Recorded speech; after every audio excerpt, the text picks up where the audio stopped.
Mau belanja? Mari di baitutaunstore.com. Assalamualaikum warahmatullahi wabarakatuh. Alhamdulillah nahmaduhu wa nasta'inuhu wa nastahdihi wa na'udzu billahi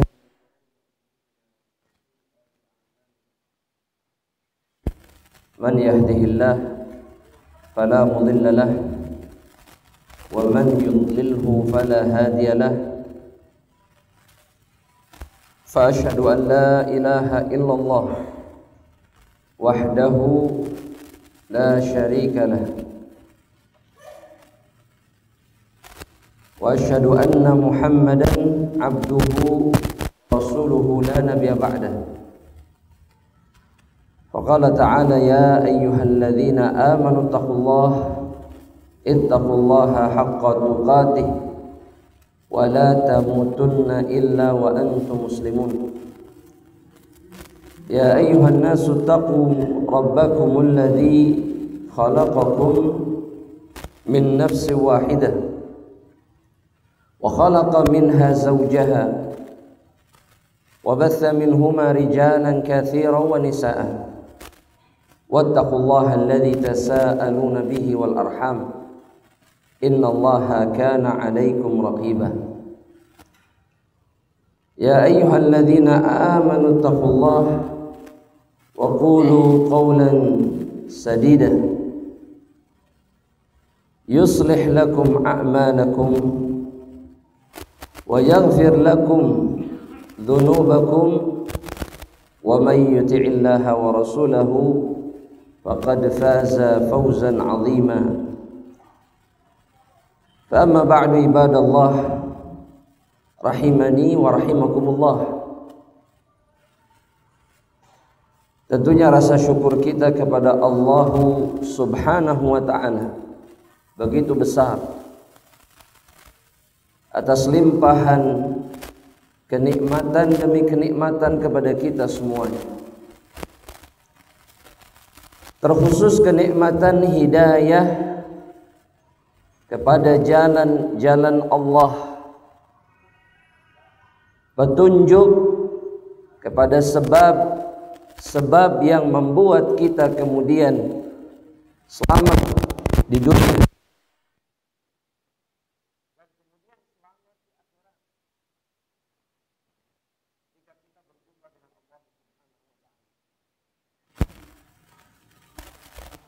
Nikmat hidayah adalah kenikmatan yang tidak akan pernah ditukarkan oleh orang yang beriman dengan apapun dari kenikmatan dunia yang ada. Sebagaimana yang dikatakan oleh para ulama bahwa al-muwaffaq, mereka yang diberikan taufik untuk mendapatkan hidayah, itu adalah mereka yang akan mendapatkan kebaikan dunia dan akhirat. Oleh karenanya bersyukurlah kepada Allah, karena Allah Subhanahu wa ta'ala mengatakan di dalam Al-Quran, wa qalilun min ibadiyas syakur. Allah sudah memberikan isyarat di dalam kitabnya bahwa sedikit di antara hamba-hamba Allah yang pandai bersyukur kepada Allah Subhanahu wa ta'ala. Seakan Allah memberikan peringatan kepada kita untuk tidak melupakan syukur kepadanya. Dan tentunya kita pun bersyukur kepada Allah Subhanahu wa ta'ala bahwa di hari ini kita bisa kembali melanjutkan pembahasan sifatu ibadir rahman, sifat ibadur rahman, yakni sifat hamba-hamba Allah yang dinisbatkan oleh Allah Subhanahu wa ta'ala kepada salah satu nama dan sifatnya, yaitu Ar-Rahman, yang mana kata para ulama, yang seperti ini disebut dengan idhafatut tasyrif, ketika Allah mengatakan bahwa seorang hamba adalah hambanya, disandarkan, dikaitkan dengan dirinya, maka ini adalah at-tasyrifu minallah. Ini adalah kemuliaan yang diberikan oleh Allah Subhanahu wa ta'ala kepada dirinya. Dan sudah sangat sepantasnya dan sepatutnya kemudian kita berusaha keras untuk bisa menjadi bagian di antara mereka yang disebut oleh Allah dengan ibadur rahman. Penulis kitab Asy-Syaikh Abdul Razzaq Ibnu Abdil Muhsin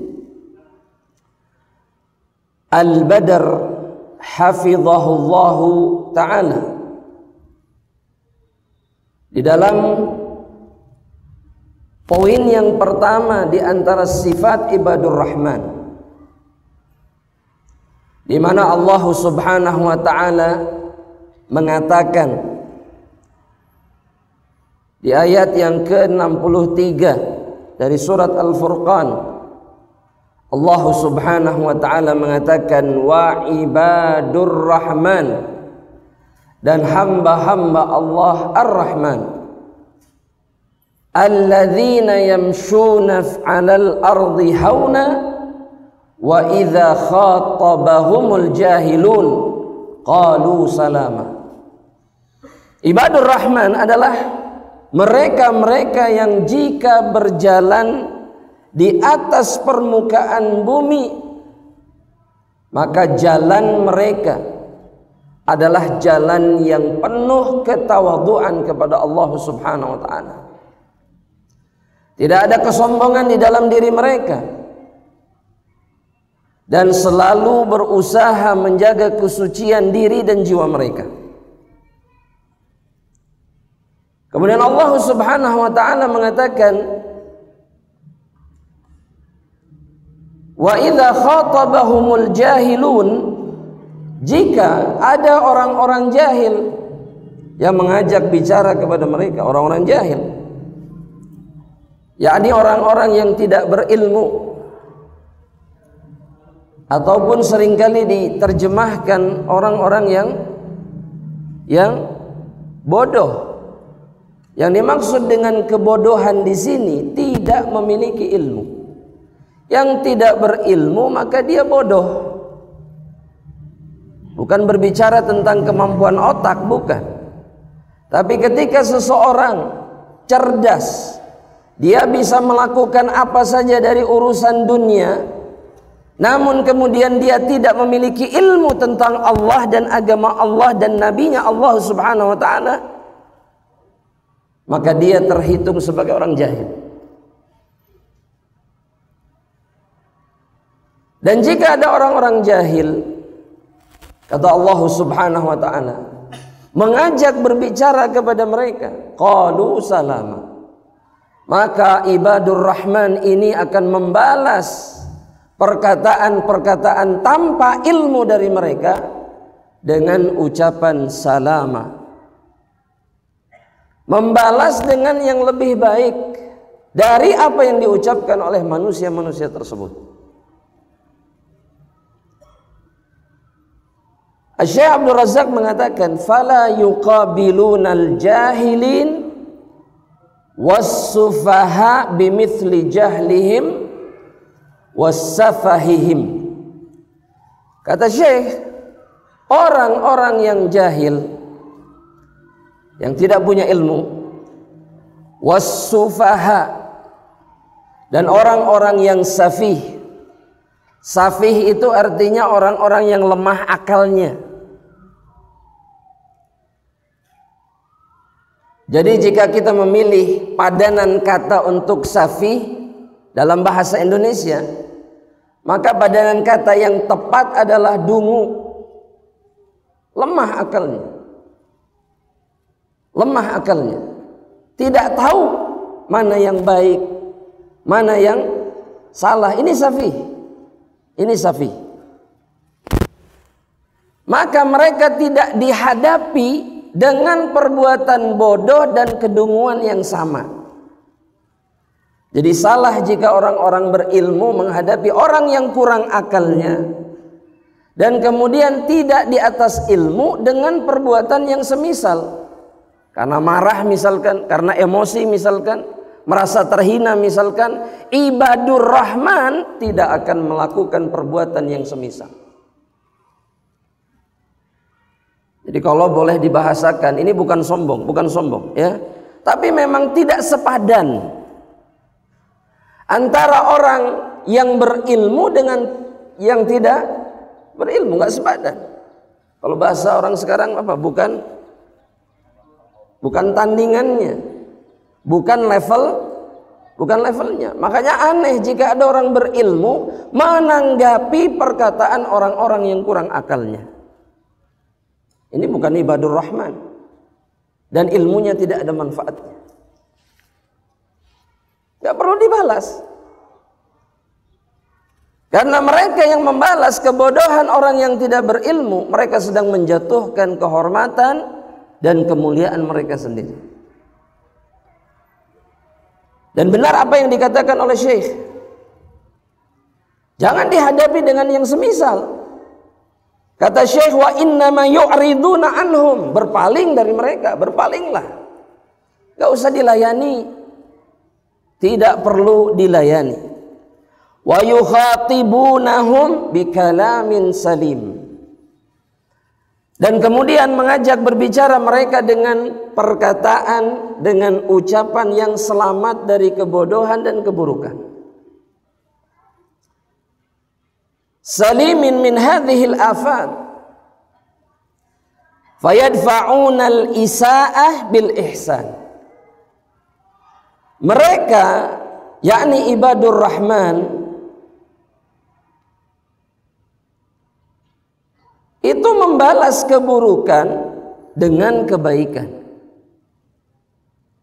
Dan ini kaidah penting, ini perbuatan penting dalam hidup seorang muslim, membalas keburukan dengan kebaikan. Meskipun kebanyakan manusia itu lebih memilih membalas keburukan dengan apa? Jamaah, dengan keburukan yang semisal atau bahkan lebih buruk. Kadang-kadang jamaah rahmatullah Allah, kadang-kadang ada orang-orang baik yang tidak melawan keburukan orang lain. Betul tidak? Jamaah? Betul tidak? Ada sabar, betul? Kenapa sabar? Kenapa sabar? Hah? Kenapa sabar? Karena mereka yang bisa bersabar dan kemudian tidak melawan orang-orang yang jahil dan safih, mereka adalah ibadur rahman. Gak level. Ya, bukan apa namanya? Bukan apa? Jamaah? Bukan sepadannya. Ini sama seperti bapak-bapak lawan anak kecil, sepadan tidak? Hah? Bapak-bapak pas saya sama anak kecil, pas saya itu ribut, sepadan tidak? Yang akan disebut mohon maaf bodoh itu yang mana? Yang bapak-bapak. Ngapain ngelawan anak kecil? Maka ibadur rahman pun seperti itu. Gak bisa dia menghadapi orang yang bukan sepadannya. Dia akan menjatuhkan dirinya. Masalahnya bukan di hadapan makhluk, tapi dia tidak ingin kehormatan dan kemuliaannya jatuh di hadapan Allah Rabbul Alamin. Dan banyak manusia yang lebih peduli dengan kemuliaan di tengah-tengah makhluk dibandingkan kemuliaan di hadapan Allah.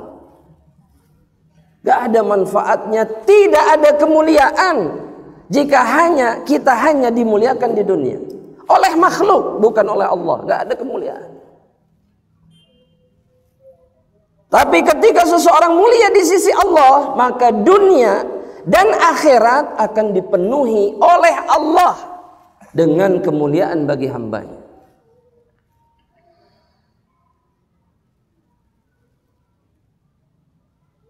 Asy-Syaikh mengatakan, kama qala ta'ala, sebagaimana yang difirmankan oleh Allah Subhanahu wa taala. Allah Subhanahu wa taala mengatakan, wala yastawil atau tastawil hasanatu walas sayyi'ah. Tidak sama antara perbuatan baik dan buruk, nggak sama. Dan Allah kemudian mengatakan apa? Idfa billati hiya ahsan. Balas dengan yang lebih baik. Balas dengan yang lebih baik. Kalau kita disakiti dengan keburukan. Nah ini berat. Berat tidak? Berat. Seberat apa? Seberat apa jamaah? Beratnya seperti apa? Jamaah? Oh saking beratnya nggak bisa dijelaskan. Seperti memindahkan gunung. Seperti memindahkan lautan. Seakan kita tidak sanggup untuk melakukannya padahal bisa. Jika seseorang membalas keburukan orang lain dengan kebaikan, fahuwa min ibadir rahman, dia termasuk ibadur rahman. Allah sebutkan ini dalam surat Fussilat ayat yang ke-34. Idfa billati hiya ahsan, balas dengan yang lebih baik. Karena kata Allah kemudian, fa idzal ladzi bainaka wa bainahu adawah ka'annahu waliyyul hamim.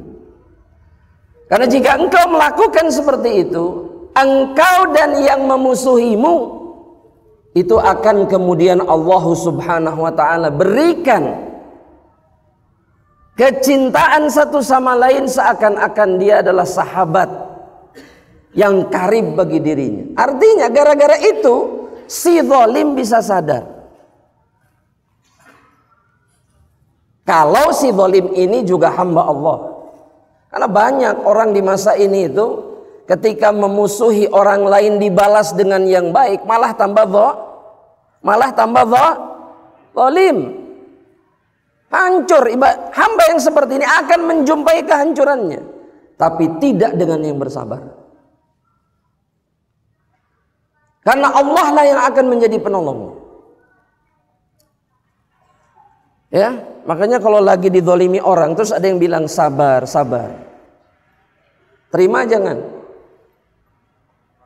Jamaah. Anda ulangi sekali lagi pertanyaannya jamaah.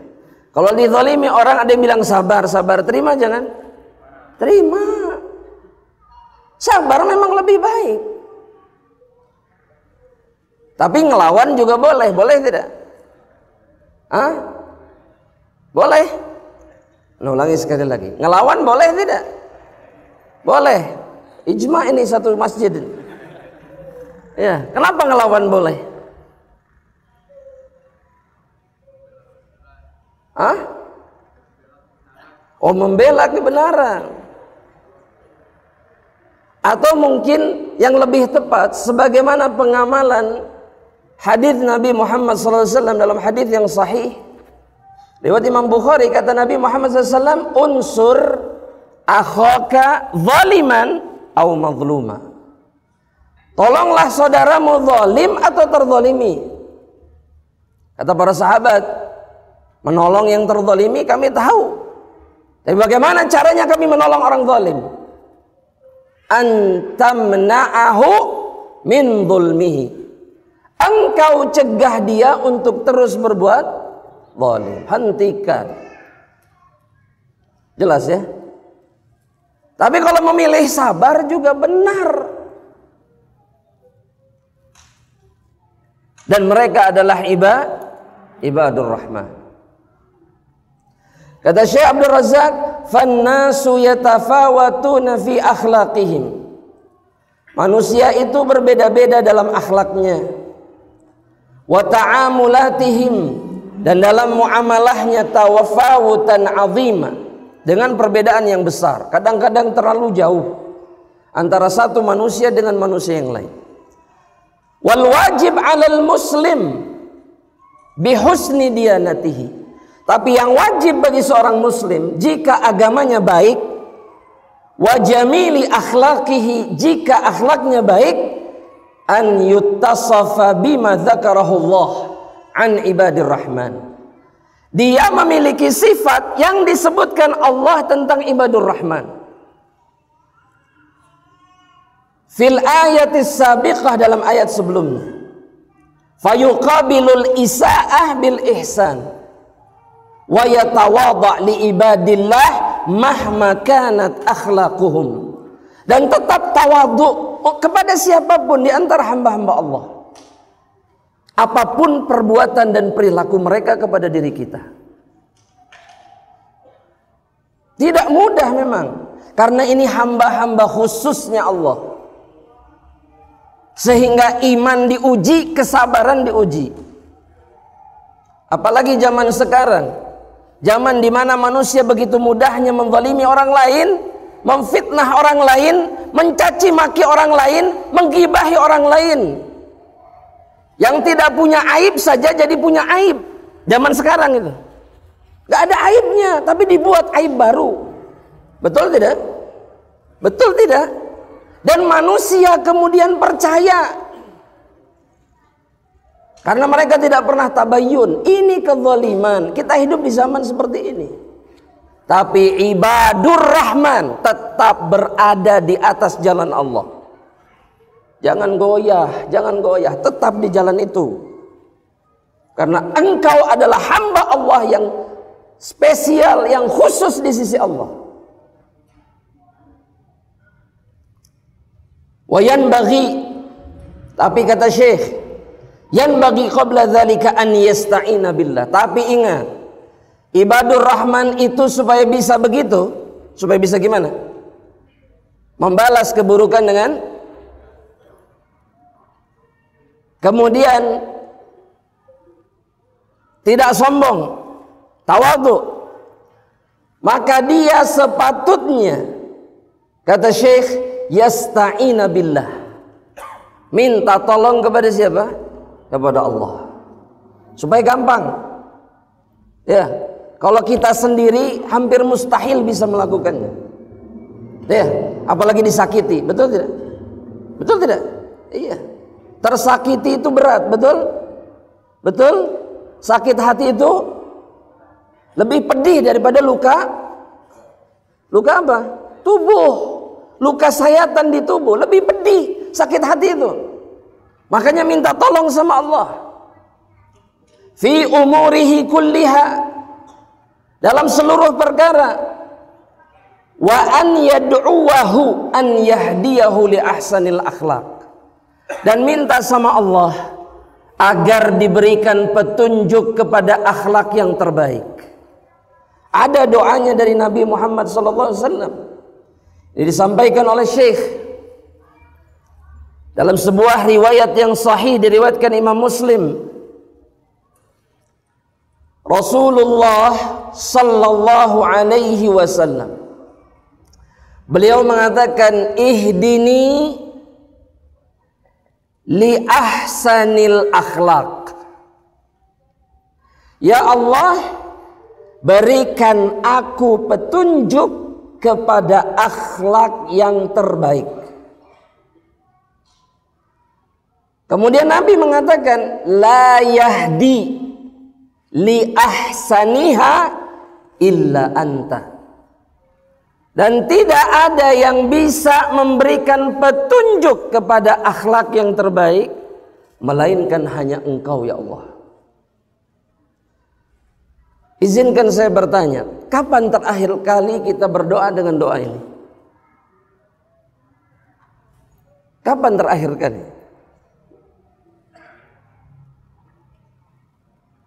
Jamaah?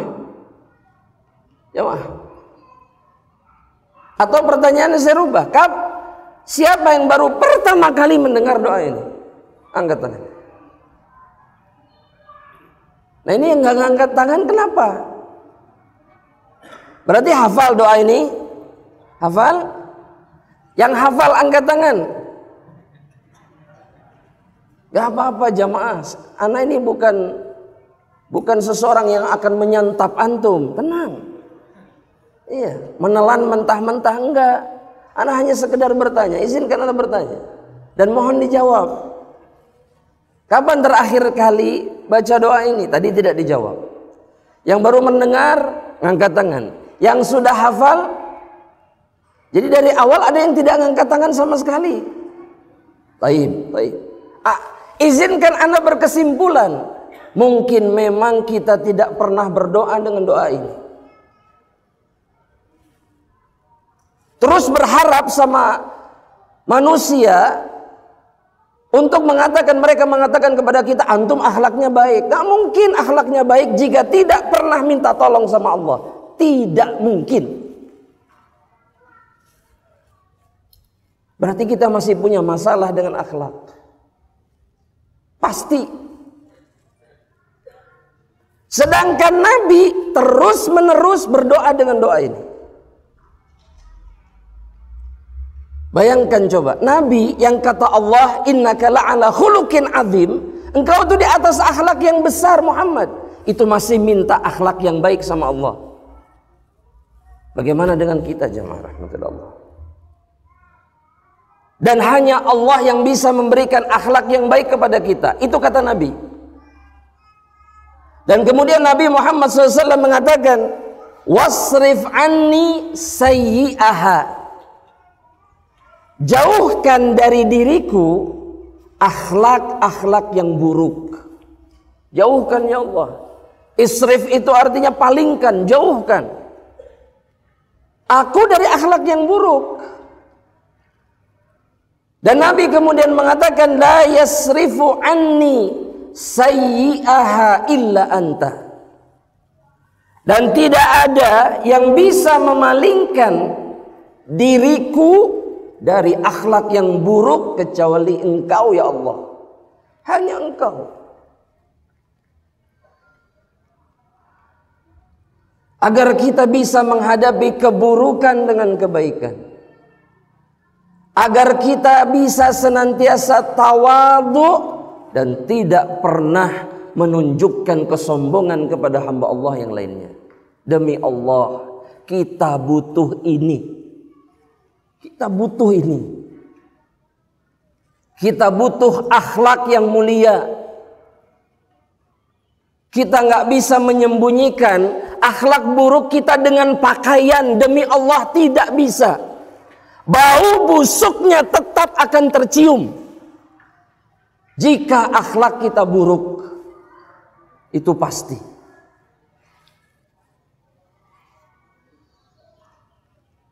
Ataupun kata Syekh, kana Nabi sallallahu alaihi wasallam yurshidu man kharaja min baitihi an yaqula.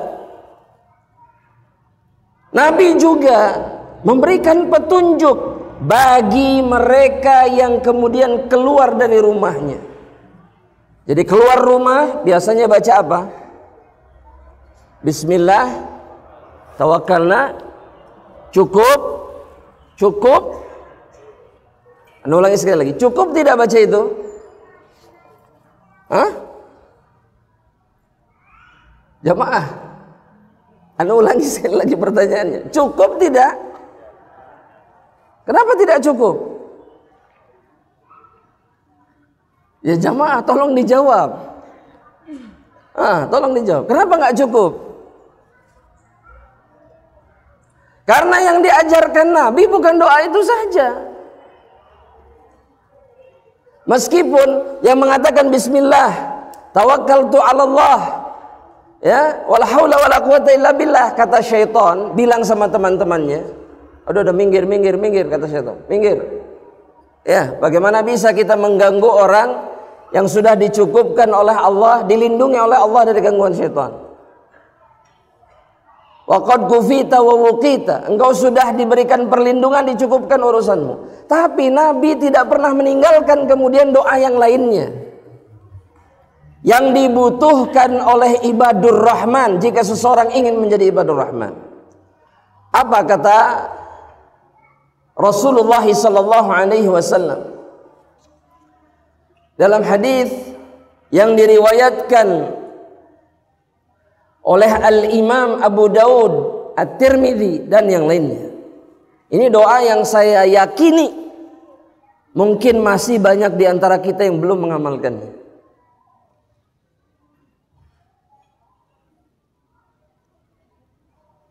Depannya Allahumma.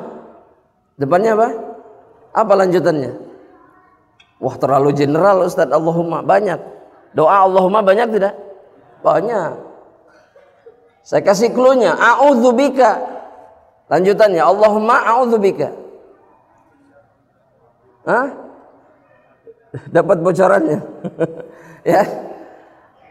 Rasulullah SAW mengatakan Allahumma a'udzubika an udhilla au udhalla. Catat ini jemaah. An adilla au udhall. An adilla au udhalla. Ya Allah, aku berlindung kepadamu dari menyesatkan orang lain atau disesatkan. Ini baru penggalan awalnya saja kita sudah sangat butuh ini. Ya, terlalu amat disayangkan jika doa ini tidak pernah dibaca. Sekali lagi saya ulangi. Allahumma a'udzubika an udhilla au udhal. Aku berlindung kepadamu ya Allah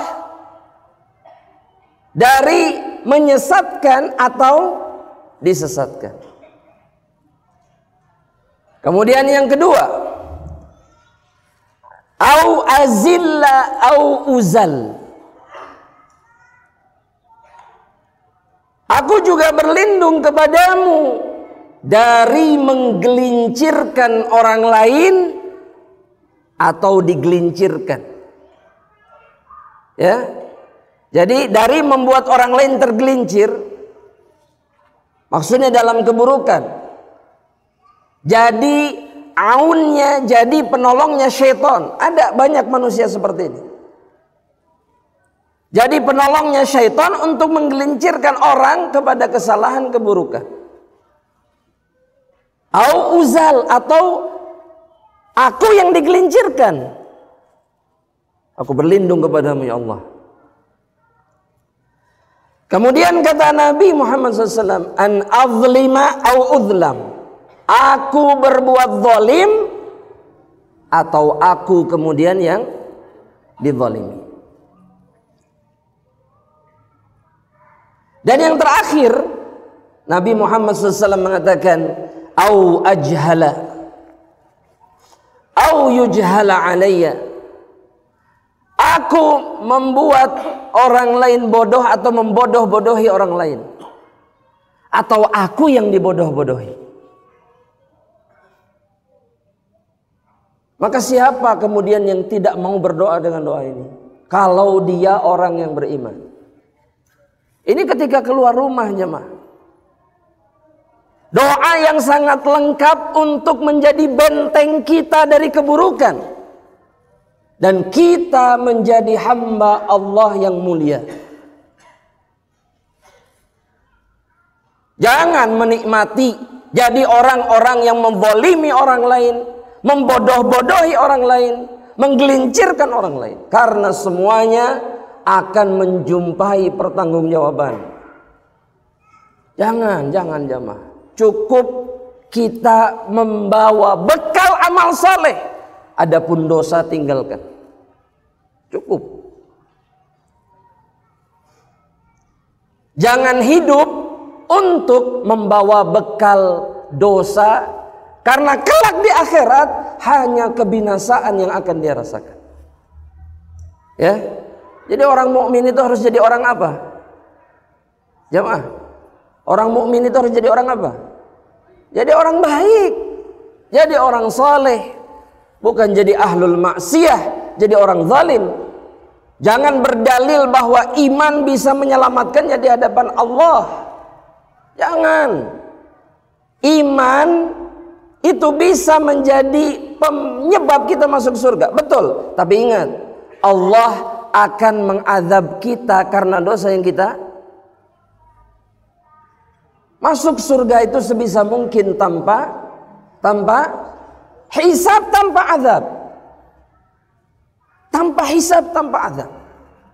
Itu tujuan hidup orang yang beriman.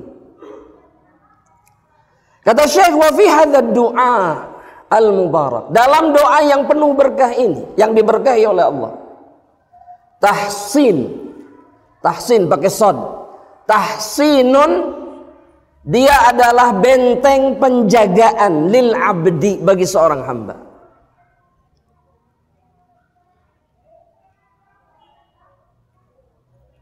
Doa itu benteng. Doa itu benteng antara kita dengan keburukan. Kata Imam Ibnu Qayyim rahimahullahu taala, ad-du'a atau awidz dzikr, doa ataupun zikir itu hisnun hasin. Dia adalah benteng yang sangat kuat yang menghalangi kita dari keburukan-keburukan. Hisnun hasin. Makanya banyak-banyak doa sama Allah Subhanahu wa taala. Makanya saya yakin ya, kebanyakan hadirin punya buku doa, betul? Punya buku doa tidak? Ya. Dan saya yakin penulisnya sama. Rata-rata menggunakan buku doa yang penulisnya sama. Tapi amat disayangkan, yang dibaca cuma zikir pagi petang doang. Sisa doanya nggak dihafalkan. Padahal doa ini ada di buku itu.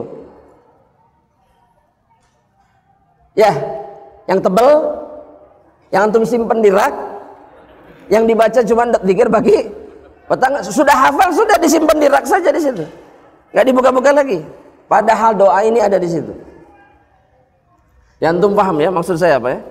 Baik, alhamdulillah, manggut-manggut berarti paham, insyaallah taala. Kata Syekh, tahsinul lil abdi an yakuna minhu jahlun alal akharin. Ini jadi penghalang, jadi benteng dari perbuatan membodoh-bodohi orang lain. Wa an yaslama huwa min jahlil akharina alaih. Dan dia pun selamat dari perbuatan orang lain yang membodoh-bodohi dirinya. Semua jamaah yang terjadi kepada kita karena kita lemah di dalam perlindungan, meminta perlindungan Allah Subhanahu wa taala. Ya, jangan buru-buru nyalahin Allah. Antum menjaga diri antum enggak dengan doa kepada Allah. Jika tidak, jangan salahkan siapapun. Musibah enggak beres-beres, masalah enggak selesai-selesai, orang nipu, datang lagi. Baca doa ini enggak ketika keluar rumah? Enggak. Salah siapa? Salah kita sudah. Dan hamba Allah itu sifatnya apa? Menyalahkan dirinya sendiri, bukan orang lain. Apapun yang terjadi, oh salah saya. Nuduh siapa? Diri sendiri, tidak nuduh orang lain. Itu sifat yang pertama, jamaah rahmatullah Allah. Kemudian beliau masuk kepada sifat yang kedua, dan ini menjadi tema pembahasan kita. As-sifatu tsaniyah, kata beliau, kata Syekh Abdul Razak Al-Badr hafizahullah taala, muhafazatuhum 'ala shalah wa la siyama qiyamil lail. Penjagaan mereka terhadap salat, termasuk salat sunnah yang paling dicintai Allah, atau dalam satu lafaz yang lain yang paling afdol, yaitu qiyamul lail. Qiyamul lail atau salat malam. Karena Allah Subhanahu wa taala berfirman dalam lanjutan ayat dalam surat Al-Furqan tentang sifat ibadur rahman. Kata Allah, walladzina yabituna li rabbihim sujjadan wa qiyama. Mereka-mereka yang bermalam, berada di dalam keadaan malam hari, dalam keadaan apa? Qiyaman, berdiri salat dan bersujud. isyarat tentang qiyamul lail. Itu sifat ibadur rahman. Anda ulangi sekali lagi. Itu sifat ibadur rahman. Al-Imam Qatadah, jamaah rahmatullah Allah. Al-Imam Qatadah rahimahullah ta'ala, murid Ibnu Abbas radhiyallahu ta'ala anhu, sebagaimana yang dinukil oleh Al-Imam Az-Zahabi dalam Syiar A'lamin Nubala, beliau mengatakan begini. Ini kalimat yang sangat kuat dari beliau. Kata beliau rahimahullah ta'ala, ma qama al-laila munafiqun. Tidak akan melakukan salat malam seorang munafik. Maksudnya, mereka yang tidak salat malam itu pasti munafik.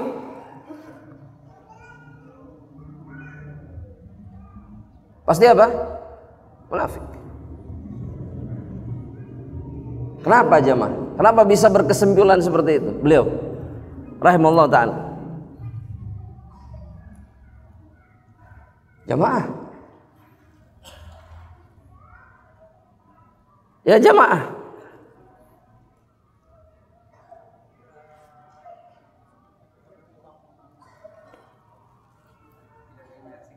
Hah? Tidak ada yang menyaksikan, tidak beramal ketika tidak disaksikan orang. Terus apa lagi? Jamaah? Hah? Apa? Malas, kasal. Beramal ketika hanya disaksikan, itu munafik. Kemudian malas melakukan ibadah karena berat. Salat malam itu berat tidak? Itu juga sifat munafik. Terus apa lagi?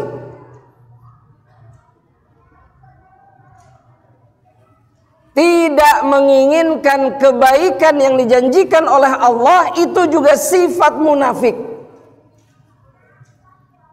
Padahal qiyamul lail adalah sholat dengan segudang fadilah. Dengan segudang fadilah.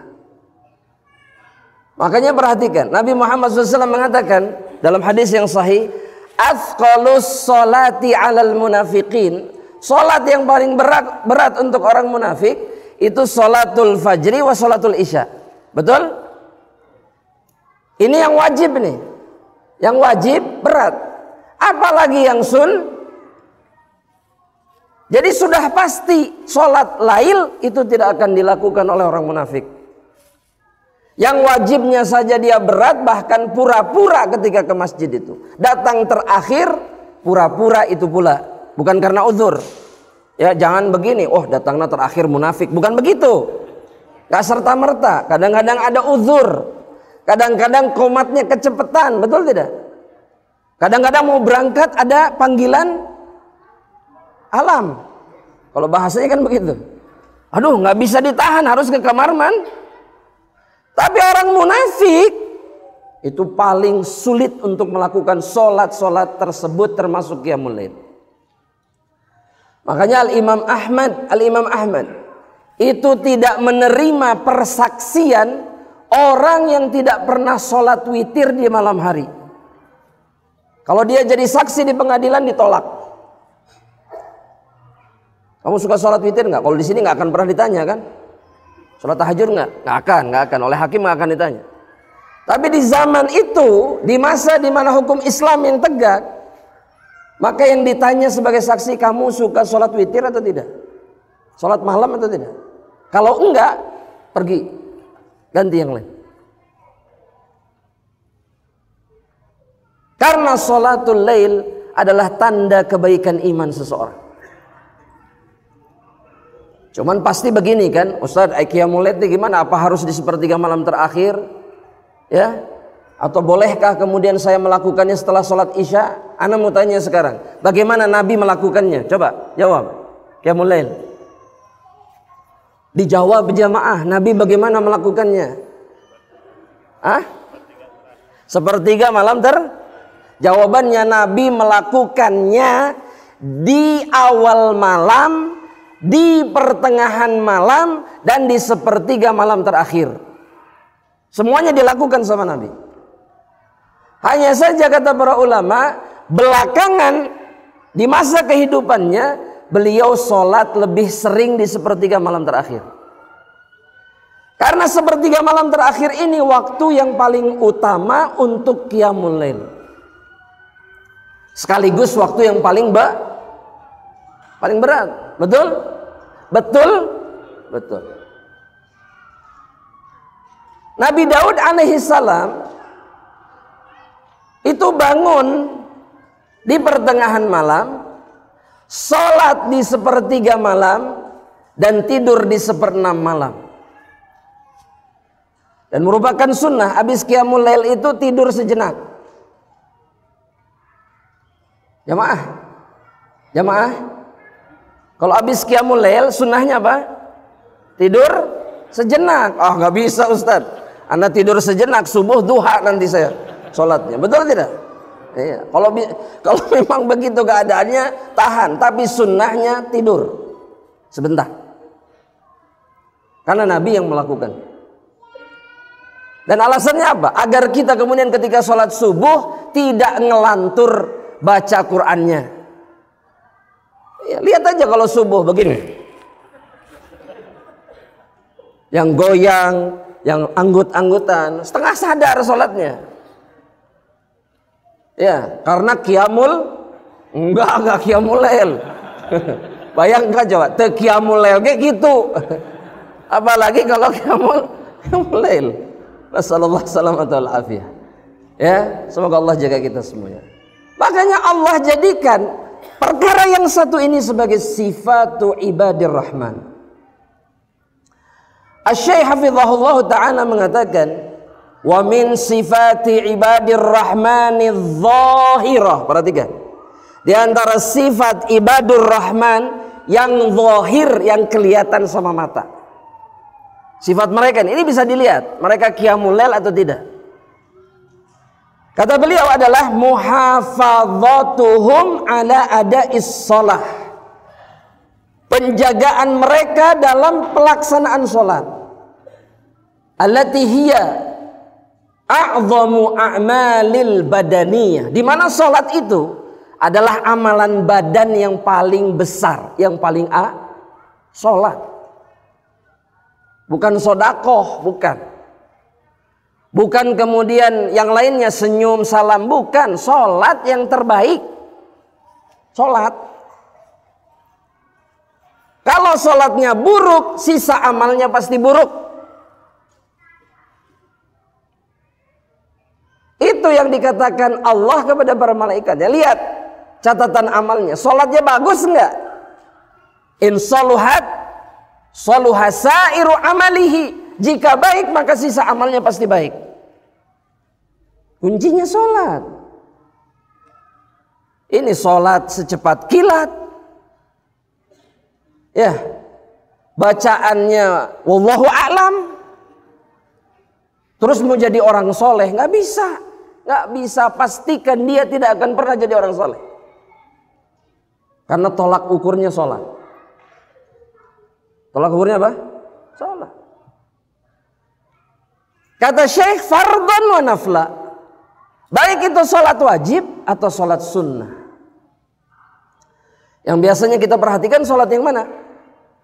Wajib. Sunnah?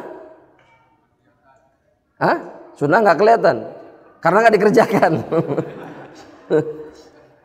Alasannya, anak sholat di rumah pun enggak. Ya, jadi di masjid enggak, di rumah. Meskipun kita tahu afdhalus sholatil mar'i fi baitihi, sebaik-baiknya sholat seseorang itu di rumahnya. Yang di Sahih riwayat Bukhari Muslim, illal maktubah, kecuali yang wajib di masjid, bukan di rumah. Bagi laki, kadang-kadang jamaah yang lebih rajin ke masjid itu ibu-ibu dibandingkan bapak-bapak. Wallah, benar. Ya, mereka belum azan sudah di depan, di shaf mereka itu sudah di depan, sudah nunggu. Bapak-bapaknya kemana? Kemana jemaah? Oh, kerja, Masya Allah. Masya Allah. Ya, kita lanjutkan jemaah. Kata Syekh, wala siyama qiyamul lail. Termasuk di dalamnya juga qiyamul lail. Kata Syekh hafizahullah taala, fa innaha sunnatun muakkadatun. Dia itu adalah sunnah yang ditekankan, yang sangat ditekankan di dalam syariat ini. Bukan wajib. Dulu pernah wajib. Jadi kalau hadirin pernah dengar hadis bahwa Nabi itu kakinya apa? Apa? Itu karena sholat malam masih wajib atas Nabi Sallallahu Alaihi Wasallam. Iya, Nabi sholat tiap malam. Kemudian diringankan sama Allah dengan ayat terakhir dalam surat Muzammil. Dalam rangkaian ayat terakhir dalam surat Muzammil. 1/3 malam, 2/3 malam, setengah malam, kata Allah Subhanahu wa taala. Diringankan. Makanya dalam riwayat-riwayat kemudian disebutkan Nabi kadang sholat malam, kadang sholat malam, kadang tidak. Dan itu dipastikan Nabi ketika membantah seseorang yang berjanji bersumpah atas nama Allah untuk sholat malam selamanya. Terus kata Nabi, ana usolli wa anam, saya sholat dan tidur. Siapa antum? Mau bersumpah sholat terus gak pernah putus, puasa terus gak pernah putus. Siapa? Siapa kita? Sedangkan nabinya saja puasa tapi juga kadang tidak puasa. Ini agama yang pertengahan jemaah. Dan sebaik-baiknya petunjuk-petunjuk Rasulullah sallallahu alaihi wasallam. Tapi jangan libur terus jemaah. Kalau kita kan banyak apanya? Liburnya. Banyak apa? Liburnya. Salat malamnya jemaah, sholat malamnya sekali sebulan. Oh masih mending, Masya Allah ya. Biasanya sekali atau 30 kali dalam 1 tahun di bulan Ramadan. Rajin kalau Ramadan. Karena resep kalau bulan Ramadan mah sholat qiyamul lailnya bareng-bareng. Kalau sendirian mah sok tunduh. Emang sendirian harusnya. Qiyamul lail itu memang dikhususkan sendirian. Agar apa? Agar kita bermunajat langsung dengan Allah. Khalwah. Kita berduaan hanya dengan Allah Subhanahu wa taala. Itu tujuan qiyamul lail. Itu momen terbaik antara seorang hamba dengan Rabbnya. Karena di 1/3 malam terakhir sebagaimana diriwayatkan dalam hadis Muslim, Allah turun ke langit dunia. Sudah jangan dibahas gimana cara turunnya, di belah mana turunnya, itu tidak ada informasi. Dan Allah sanggup melakukan apa saja. Tanpa harus turun dari arasnya, Allah bisa turun ke dunia. Paham maksudnya jemaah? Tong dipikir kumaha caranya, enggak usah. Akhirnya orang-orang tuh memikirkan itu salat malamnya enggak. Ana sih berat menerima Allah turun ke dunia. Berat, berarti sama makhluk, sama planet, sama matahari.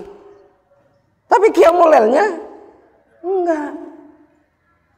Ya, betul enggak seperti ini kejadiannya jemaah? Iya, betul Ustaz. 100 buat Ustaz. Ya, 100 buat ana ya. Baik.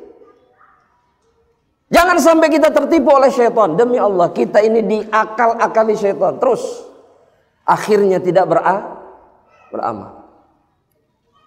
Kata Syekh begini jemaah. Wa jaa fi fadlil muhafazati 'alaiha ahaditsu adidah. Datang dalam riwayat-riwayat hadis-hadis yang banyak yang berbicara tentang keutamaan salat malam. Saya akan sebutkan sebanyak yang bisa saya sebutkan insyaallah ta'ala. Kata beliau, walihada ja'at tansisu 'alaiha fil ayatis sabiqah. Makanya kata Syekh, Allah kemudian menyebutkan qiyamul lail sebagai salah satu sifat di antara sifat ibadur rahmah. Wa mimma warad, kata beliau, di antara yang diriwayatkan dari Nabi Muhammad sallallahu alaihi wasallam. Sebuah hadis diriwayatkan Imam Muslim. Diriwayatkan siapa? Imam Muslim, di mana Nabi Muhammad sallallahu alaihi wasallam beliau mengatakan, afdhalus shalah, sebaik-baiknya salat, ba'dal faridah, setelah salat wajib, salatul lail. Salat terbaik setelah salat fardu, jadi nggak ada yang lebih baik dari salat ini. Setelah salat fardu, maka Nabi mengatakan salatul lail, salat malam. Salat rawatib kalah, salat tahiyatul masjid kalah, salat duha kalah, salat 4 rakaat sebelum asar kalah. Salat apa lagi sunnah ini?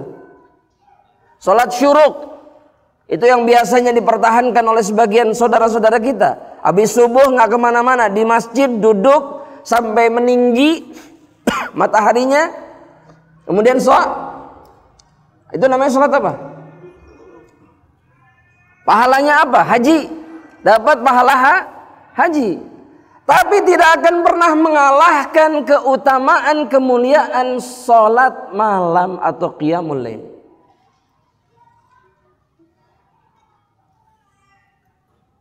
Ini sama statusnya seperti puasa Daud.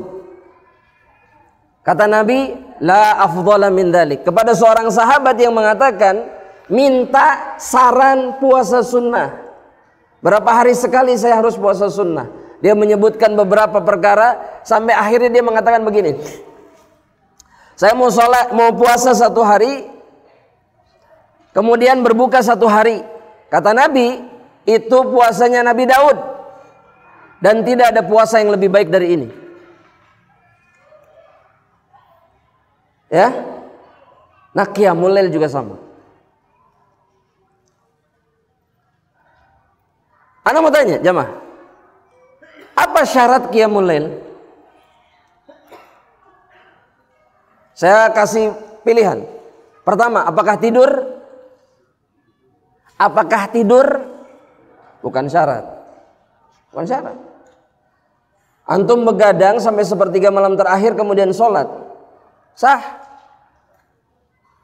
Atau kemudian sholat malam sebelum tidur, itu dilakukan sebagian sahabat. Ini bagi mereka yang merasa kalau 1/3 malam terakhir nggak bisa, berat, susah, maka lakukan di awal malam, nggak ada alasan. Di antara yang biasa melakukan itu Abu Bakar As-Siddiq. Abu Bakar As-Siddiq munafik atau bukan? Sebaik-baiknya mukmin setelah Rasulullah SAW. Tapi sholat malamnya beliau majukan sebelum tidur, tidak di 1/3 malam terakhir. Ini solusi buat kita jamaah. Jamaah, ini solusi buat kita. Anda ulangi sekali, ini solusi buat kita. Solusi, jamaah sepakat. Tapi ingat, 1/3 malam terakhir lebih baik. Dan ini yang dilakukan oleh Umar ibnul Khattab. Kalau Umar itu jiwanya apa? Hah? Kuat. Umar itu jiwanya kuat. Ya, bukan suka yang susah-susah, tapi sanggup melakukan yang berat-berat. Antum ingin seperti Abu Bakar atau Umar? Dalam qiyamul lail maksud ana, Abu Bakar atau Umar? Umar. Di sini Umar, di rumah kedua-duanya mulia. Karena yang diinginkan oleh Allah kita sholat malam. Sudah. Jadi nggak punya alasan kita sekarang. Nggak punya alasan. Anda nggak bisa 1/3 malam terakhir. Baik, awal malam. Kenapa harus nunggu sepertiga malam terakhir? Awal malam sholat silahkan. Dan jika bahkan kalau kita tidak sholat malam, maka kita boleh mengqadha'nya di pagi hari. Kita sholat malam nih, ingin sholat malam atau biasa sholat malam, satu malam nggak sholat malam, terlewat karena terlalu capek, terlalu letih, maka boleh diganti sholat malamnya di waktu duha, di waktu pagi. Cuman jangan ganjil bilangannya, harus digenapkan. 11 jadi 12. Makanya sebagian ulama mengatakan bahwa 12 rakaat di waktu duha itu bukan duha, tapi qadha'u qiyamil lail. Nabi melakukannya sebagai qadha salat malam. Lebih mudah lagi tidak? Lebih mudah, nggak ada alasan. Ini mah sholat malam tidak. Apalagi jemaah? Qadha juga tidak. Lantas maunya apa? Pengen jadi ibadur rahman? Ingin tidak? Ingin. Maka qiyamul lail. Itu baru satu itu. Baru satu keutamaan qiyamul lail yang disebutkan. Yang kedua,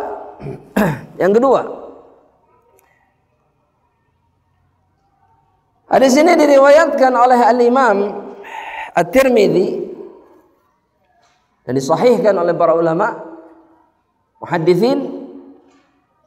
Nabi SAW mengatakan, Nabi Muhammad SAW mengatakan, alaikum biqiyamil lail. Hendaknya kalian salat malam, kata Rasulullah SAW. Salat malam kata Nabi. Salat malamlah kalian. Salat malamlah kalian. Kenapa?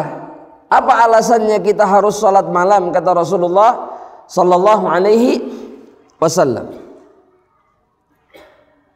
Kata Rasulullah sallallahu alaihi wasallam dalam hadis ini, Nabi mengatakan, fa innahu da'bus salihina qablakum. Karena salat malam itu kebiasaan ataupun tradisi, kalau boleh dikatakan tradisi, orang-orang soleh sebelum kalian. Jadi semua orang soleh yang ada di dunia ini sebelum umat terakhir ini, semuanya sholat malam.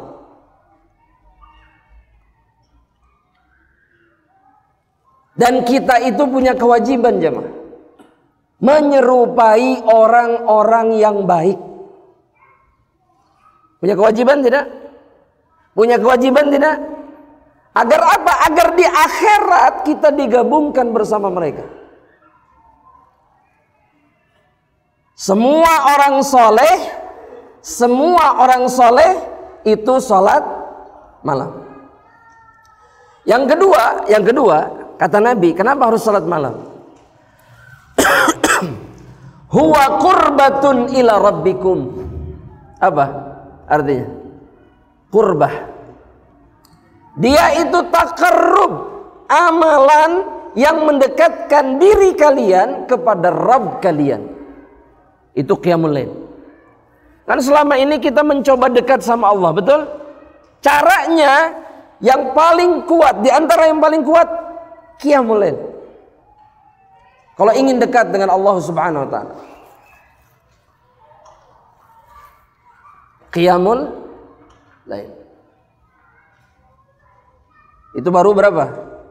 2. Dalam satu hadis baru 2. Coba diulang 2. Yang pertama apa? Kebiasaan orang bahasa Arabnya apa? Da'bus salihina qablakum. Da'bus salihina qablakum. Yang kedua apa tadi? Qurbatun. Dia adalah amalan yang mendekatkan ila rabbikum, kepada Rabb kalian. Yang ketiga, kata Rasulullah sallallahu alaihi wasallam, dan ini yang sering tidak disadari oleh kebanyakan orang, makfaratun lissayiat, Dia adalah penghapus dosa dan kesalahan. Penghapus apa? Dosa dan kesalahan. Banyak maksiat, banyak melakukan dosa, banyak melakukan kesalahan, maka pilihannya adalah dengan memperbanyak qiyamul lail. Salah satu pilihannya memperbanyak qiyamul lail. Maghfaratul lisayyi'ah. Dia menghapuskan dosa, menghapuskan kesalahan. Kemudian yang berikutnya disebutkan oleh Nabi Muhammad SAW, manhatun lil ithmi. Dia mencegah seseorang dari berbuat dosa. Perhatikan. Yang selalu merasa, aduh ya Allah, ya Ustadz, ya Allah, ya curhat sama Ustadz, saya ini hamba yang selalu berbuat dosa, susah mencegah diri dari dosa. Ini tanda bahwa dirinya tidak sholat malam. Karena mereka yang sholat malam dihalangi antara diri mereka dengan kemaksiatan oleh Allah Subhanahu wa ta'ala. Qiyamul lail makanya. Ya, kita banyak maksiat tidak? Banyak. Karena godaannya terlalu banyak. Apalagi di zaman sekarang. Bukan hanya perempuan, uang, kekuasaan, hasad sama orang lain. Kunci yang menghalangi kita dari perbuatan-perbuatan itu adalah qiyamul lail, salat malam. Coba buktikan bahwa qiyamul lail yang menghalangi kita dari dosa. Dalam riwayat yang lain ada penambahan lafaz dalam riwayat ini. Apa coba jamaah? Qiyamul lail itu menghilangkan penyakit. Qiyamul lail itu menghilangkan apa? Penyakit. Ingin sehat? Qiyamul lail. Dan memang terbukti secara medis, mereka yang sholat di malam hari, apalagi berlama-lama di dalamnya, itu adalah orang-orang yang secara fisik organ tubuhnya itu akan kembali pada kondisi semestinya. Jadi ada perubahan peredaran darah dan kondisi organ. Itu ada penelitiannya. Dan Nabi sudah katakan sebelumnya jauh, sholat malam. Itu hadis yang kedua. Hadis yang ketiga disebutkan oleh Syekh Abdul Razzaq, tapi beliau mengatakan seperti ini sebelumnya. Wa amma waqtu qiyamil lail fa inna an-nabiyya sallallahu alaihi wasallam, adapun waktu qiyamul lail, sesungguhnya Nabi Muhammad sallallahu alaihi wasallam qad qama minal laili kullih, Nabi bangun salat malam di seluruh waktu malam. Di seluruh waktu malam. Tadi sudah dijelaskan. Di awal, di tengah, di akhir. Dan kata Syekh, "Tsumma istaqarra qiyamuhu fi akhiril lail." Tapi kemudian Nabi kebiasaannya tetap di sepertiga malam terakhir. Indas sahar, di waktu sahur. Di waktu apa? Sahur. Sahur itu atau sahar itu waktu apa? Sepertiga malam sampai awal sepertiga malam sampai subuh. Sampai menjelang subuh itu waktu sahar namanya. Makanya makan di waktu itu disebut apa? Sahur. Sahur itu bukan ba'da isya. Banyak di antara kita itu sahurnya nuju naon, nuju sahur ya kanggo enjing. Sahurnya jam berapa? Jam 10 atau menjelang tidur. Ya, biar tidurnya wareg. Puasanya lapar. Dan alasannya bukan kelamaan, bukan. Alasannya karena dia kehilangan keberkahan sahur. Jadi puasanya lemah. Kenapa disuruh di waktu sahar? karena di waktu itu penuh keberkahan. Tahu saran Nabi apa yang dimakan ketika sahur? Walau bitamroh, meskipun satu butir kurma sahur. Cukup bagi orang yang ingin puasa. Satu butir. Kita cuma satu restoran ada di meja semuanya.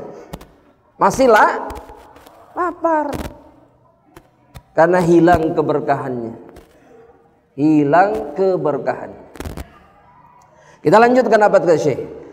Alladzi huwa afdalu waqtin li salatil lail. Sepertiga malam terakhir waktu sahar itu adalah waktu terbaik untuk qiyamul lail. Kenapa kata Syekh?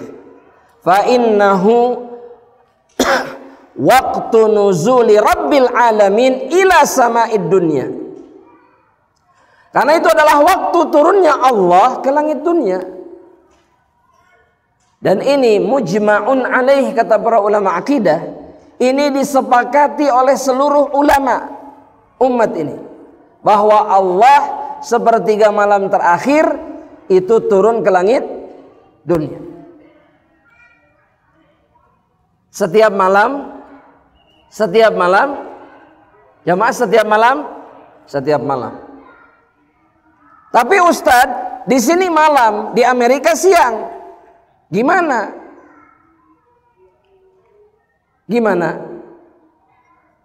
Jemaah?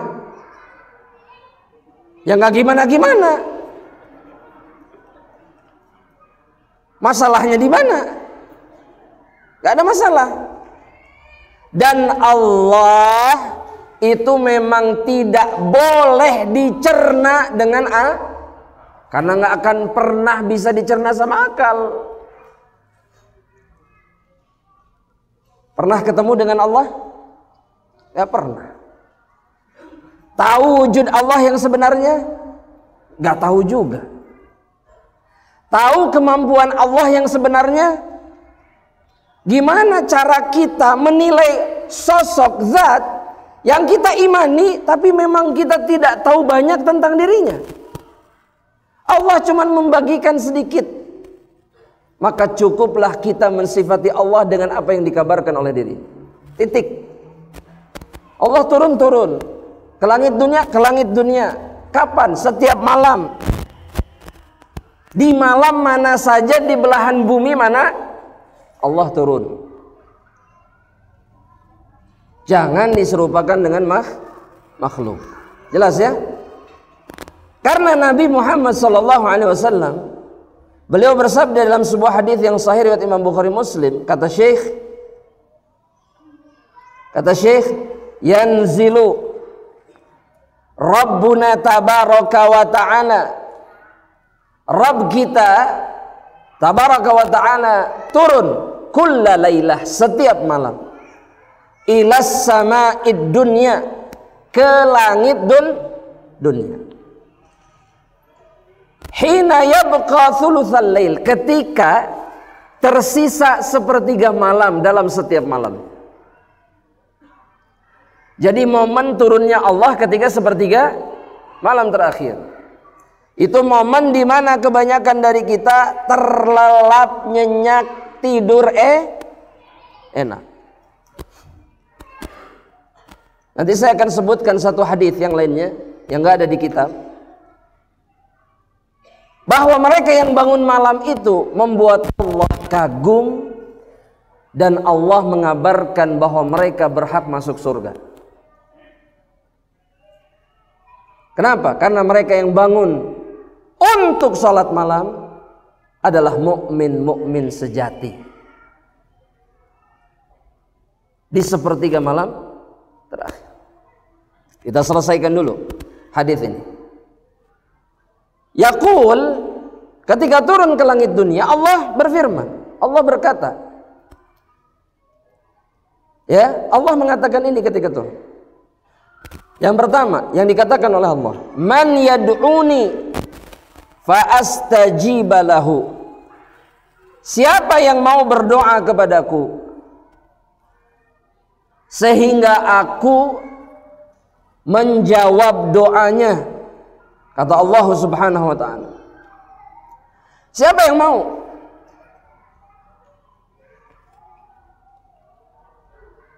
Perhatikan, Allah mengatakan apa? Siapa yang mau? Ini hanya bagi mereka yang punya keinginan, punya keinginan yang kuat, harapan yang besar dari Allah.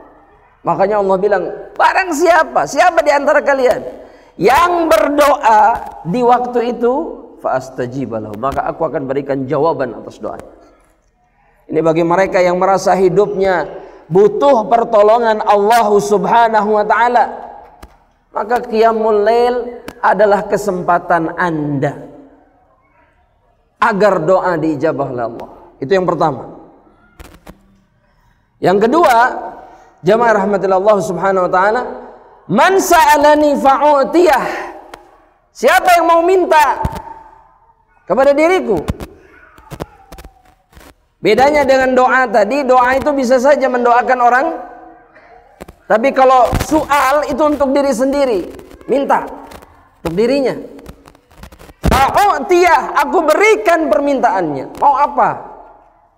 Yang belum menikah pengen menikah, betul? Betul tidak nih? Ini sudah menikah semuanya? Belum kan? Yang sudah menikah ingin menikah? Tahajud berarti kuncinya. Jangan salah, istrinya di tahajud juga berdoa sama Allah. Ya Allah, gagalkan permohonan suamiku di sepertiga malam terakhir. Mustajab tidak? Oh, bisa diijabah juga. Apalagi biasanya istri kalau doa seperti itu suka ikhlasnya betul-betul. Ya Allah, sambil nangis. Ini istri yang cerdas. Istri yang cerdas. Dia tahu Rabbnya akan mengijabah permohonannya di sepertiga malam terakhir. Ya, bagi istri-istri yang suaminya terus yang ngomong poligami, ta'adud, tahajud, doa yang banyak sama Allah Subhanahu wa ta'ala, biar Allah yang bertindak. Biar siapa? Allah yang bertindak. Waduh, kata suaminya berat ini. Ya. Kemudian yang ketiga, Allah mengatakan ini, man yastaghfiruni, siapa yang mau minta ampun sama aku, fa'aghfirullah, maka aku akan ampuni dirinya. Betul-betul indah apa yang dikatakan oleh Allah Subhanahu wa ta'ala ini kepada mereka yang betul-betul bangun di sepertiga malam terakhir. Ya, jadi ini momen yang sangat mulia bagi seorang hamba Allah.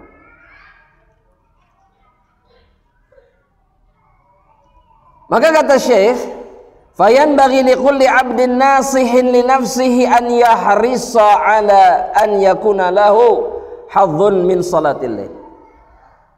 Maka semestinya bagi setiap hamba yang ingin berbuat baik kepada dirinya sendiri, dia menjaga kesempatan dan memiliki bagian dari salat malam. Artinya dia melakukan salat malam.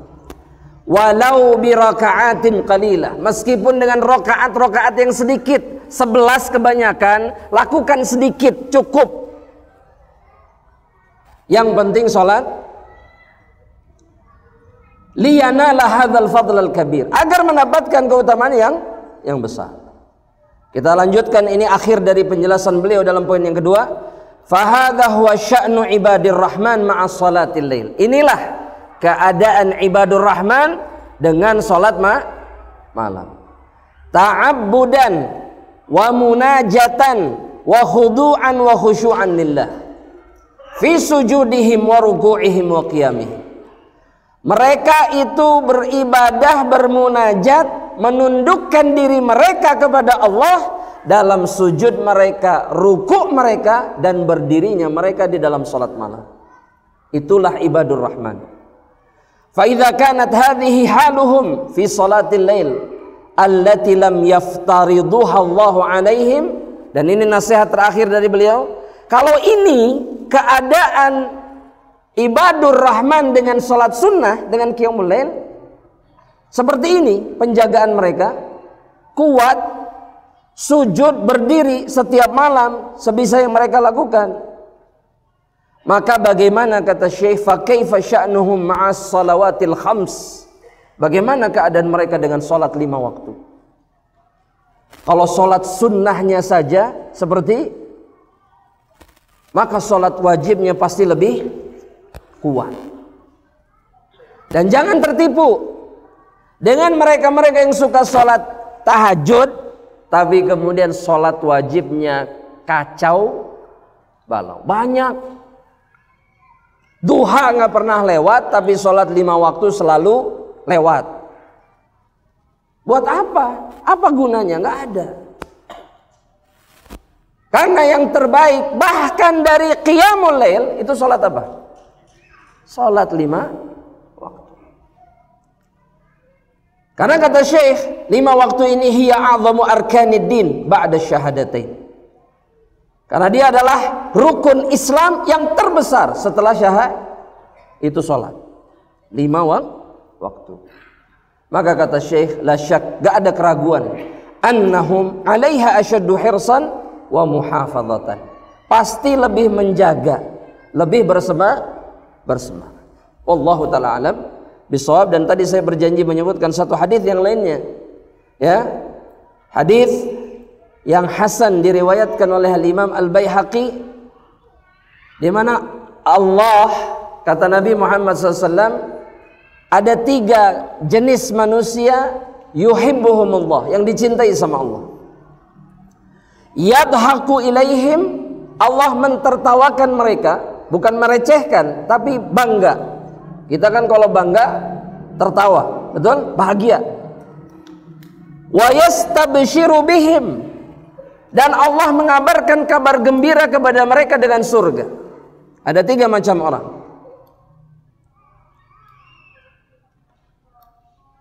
Yang pertama, alladzi idzan kashafat fi'atun qatala wara'aha bi nafsihi lillahi azza wajalla. Yang pertama adalah manusia yang jika satu peperangan itu dimulai, maka dia maju berperang, menyerahkan jiwa dan raganya di dalam peperangan itu untuk Allah Subhanahu wa ta'ala. Jadi bukan yang sembunyi di mana? Sembunyi di mana? Di barisan yang paling belakang, enggak, ini paling depan karena Allah. Maju dia. Itu yang pertama. Kata Nabi, fa imma an yuqtal au imma an yansurahullahu azza wa jalla. Kemungkinannya 2, kata Nabi. Dia mati atau ditolong oleh Allah Subhanahu wa ta'ala. Ini yang pertama.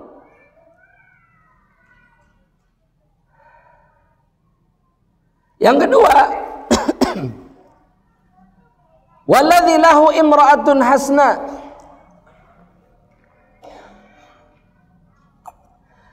seseorang yang punya istri yang cantik,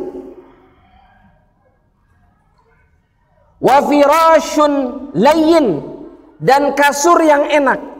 Kasurnya enak, ya. Kasur yang enak yang seperti apa? Jamaah, hah?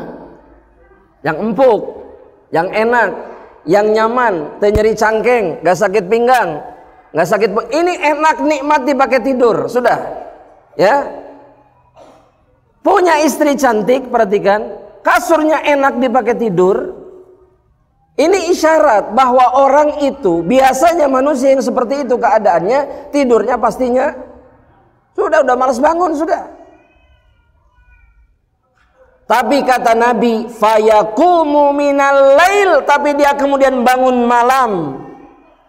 Fayadharu syahwatahu, dia meninggalkan syahwatnya. Fayadhkuruni, kata Allah, kemudian dia mengingat Allah. Wa yunajin, dan kemudian meminta bermunajat kepada diriku. Kata Allah kepada orang ini, walau syaa la raqad, kalau dia mau, dia tidur sebetulnya. Karena kasurnya, istrinya Bagaimana dengan orang kasurnya sudah tidak enak, istrinya masih tidur juga? La haula wala quwata illa billah.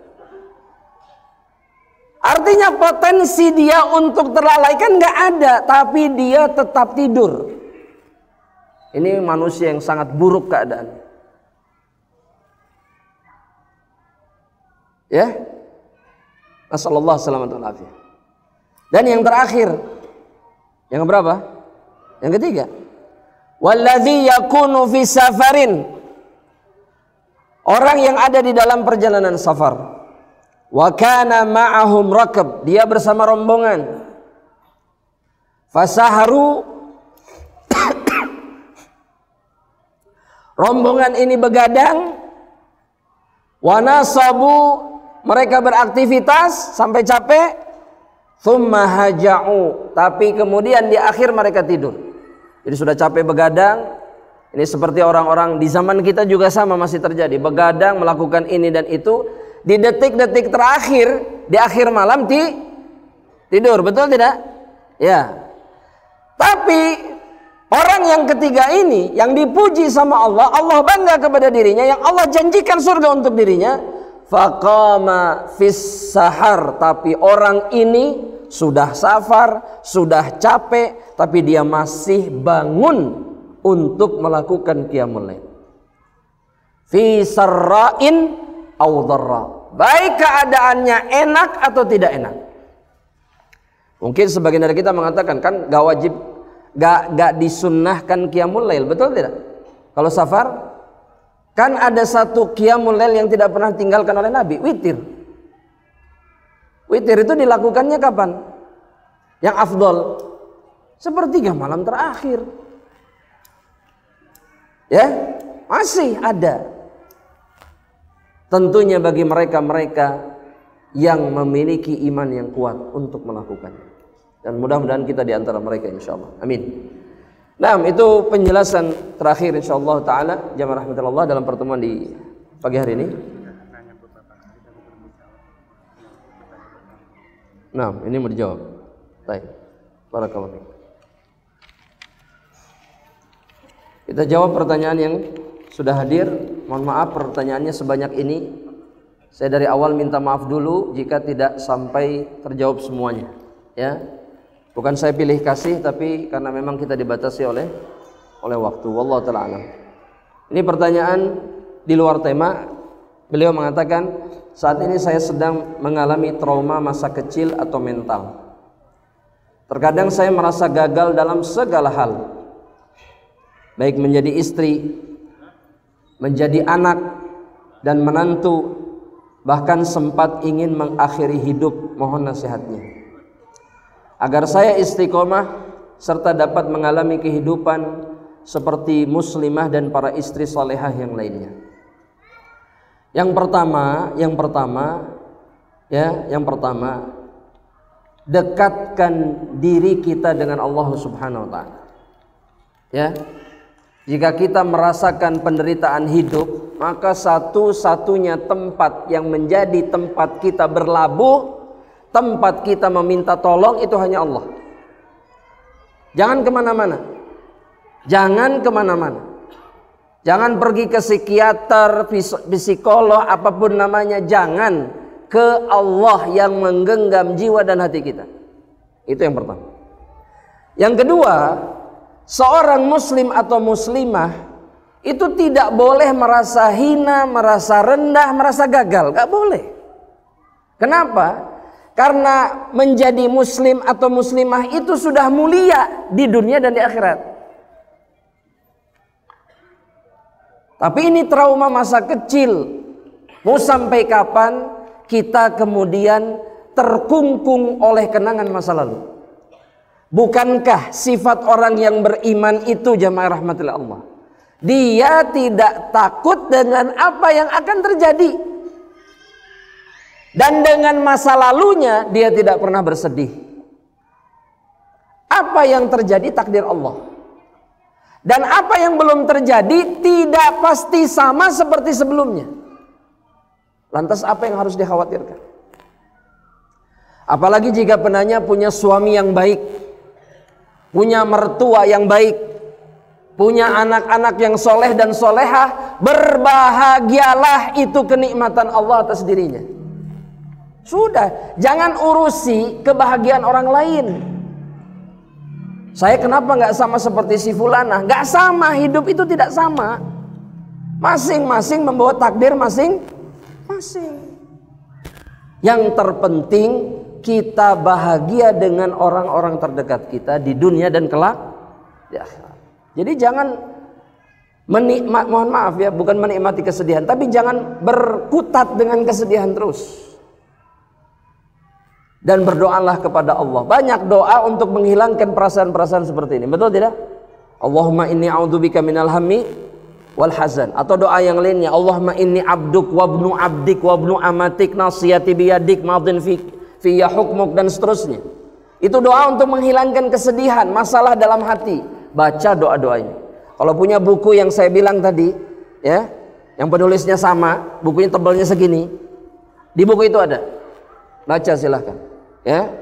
Allah Ta'ala alam, dan saya doakan agar yang bersangkutan senantiasa diperbaiki keadaannya oleh Allah dan diberikan kebaikan di dalam kehidupannya, insyaallah, amin, Allahumma amin. Itu pertanyaan yang pertama. Ustadz, sholat witir 3 rakaat sebelum tidur, apakah terhitung sholat qiyamul lail? Naam. Yang apabila diniatkan sebelum tidur dan bangun untuk melakukan sholat qiyamul lail, apakah cukup menambahkan 8 rakaat saja? Iya Ustadz, dan berhitung ganjil 11 rakaat. Maksudnya digenapkan jadi 11 rakaat. Iya jawabannya. Syukron barakallahu fikum, sudah terjawab. Nah, berikutnya, jika sholat malam dengan waktu yang sudah mendekati fajar, lebih baik memperbanyak rakaat dengan membaca surah-surah pendek atau memperpanjang bacaan surah sehingga rakaatnya sedikit. Sebaik-baiknya sholat itu, afdalus sholati tulul kunut. Sholat yang terbaik itu yang berdirinya lama. Tapi kalau sudah mepet dengan subuh, Nabi memberikan nasihat untuk mempersingkat sholatnya.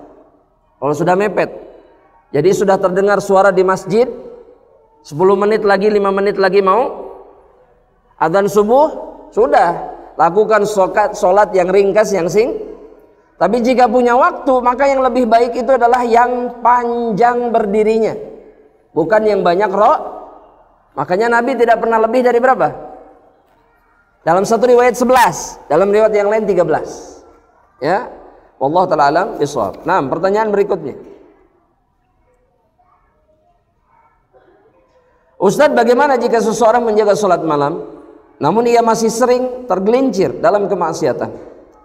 Apakah hal ini tanda tertolaknya amalan sholat malam? Bisa jadi, karena seseorang itu ketika beribadah bisa jadi ibadahnya kurang sempurna, atau sholat malamnya benar, tapi dia tidak menjaga dirinya dari pintu-pintu masuknya syaitan yang lain.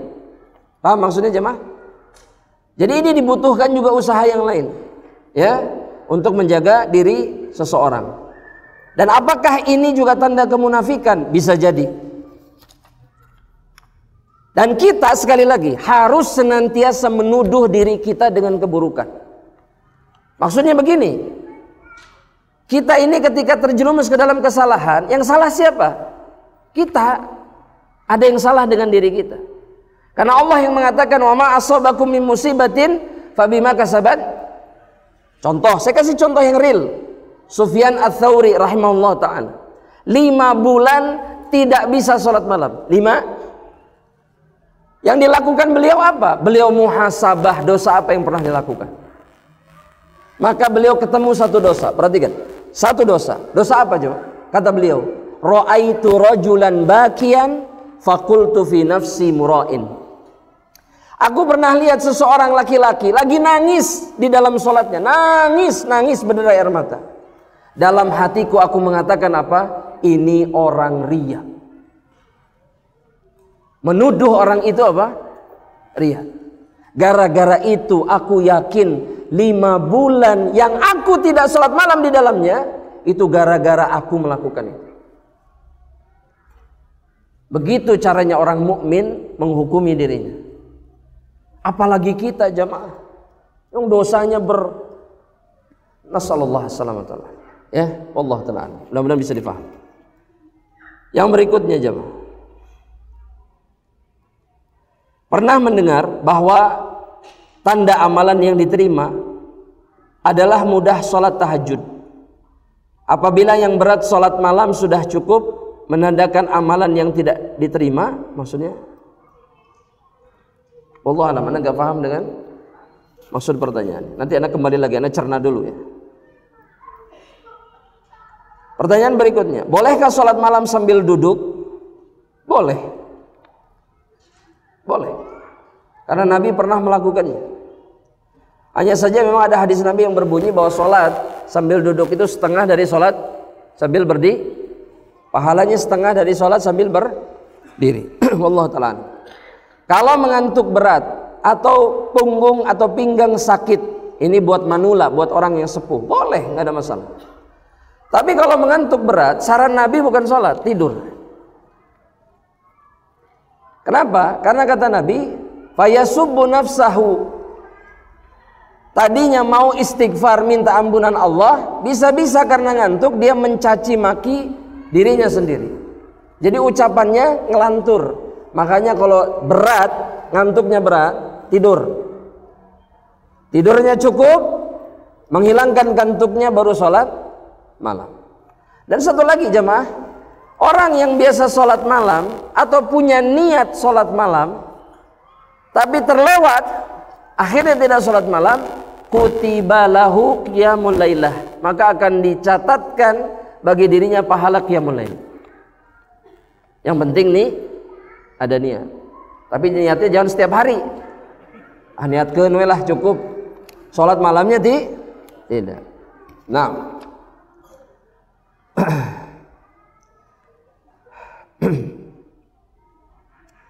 Jika kita telah berhijrah dan taubatan nasuha, apakah kelak di akhirat dosa-dosa kita akan diperlihatkan dan akan tetap mendapatkan hisab? Para ulama berselisih ya. Ada yang mengatakan dihilangkan, ada yang mengatakan catatannya tetap ada. Ya, tapi kemudian orang itu tidak akan mendapatkan balasan dari dosanya. Anggap catatannya tetap ada. Akan diperlihatkan, diperlihatkan. Tapi Allah kemudian tidak akan mempertanyakan tentang perkara yang dilakukannya. Jelas ya? Sehingga dia selamat dari azab. Dia selamat dari azab. Insyaallah ta'ala. Pertanyaan berikutnya, saya mendengar kalau ingin terjaga tahajud, kita selalu membaca surat Al-Muzammil. Dibenarkan atau tidak? Kalau diyakini, maksudnya baca surat ini supaya tahajudnya rajin, ini tidak ada pernah ada kabar tentang ini dari Rasulullah SAW. Nggak ada. Ya. Cara Nabi supaya bisa tahajud itu, kata para ulama, adalah dengan makan sedikit setelah Isya atau sebelumnya, dan kemudian tidur cepat. Itu cara Nabi. Dan itu sunnah yang banyak ditinggalkan oleh kebanyakan kaum muslimin. Jadi Nabi itu tidak sampai larut malam. Tapi Nabi itu tidurnya cepat setelah sholat Isya. Allah Ta'ala.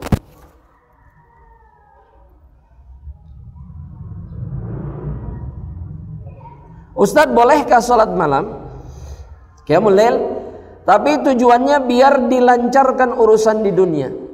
Misal, biar cepat dapat jodoh, rezeki lancar dan lain-lain. Kalau hal demikian niatnya, niat yang sebenarnya seperti apa dan bagaimana? Niatnya cukup melakukan qiyamul lail karena Allah menginginkannya, Nabi mengajarkannya. Kalau ingin keuntungan dunia, minta ketika qiyamul, berdoa sama Allah. Tapi jangan jadikan itu sebagai satu-satunya tujuan. Jangan. Ini sama seperti yang mengatakan begini, kalau ingin keinginan dunia, cukup dengan sholawat misalkan.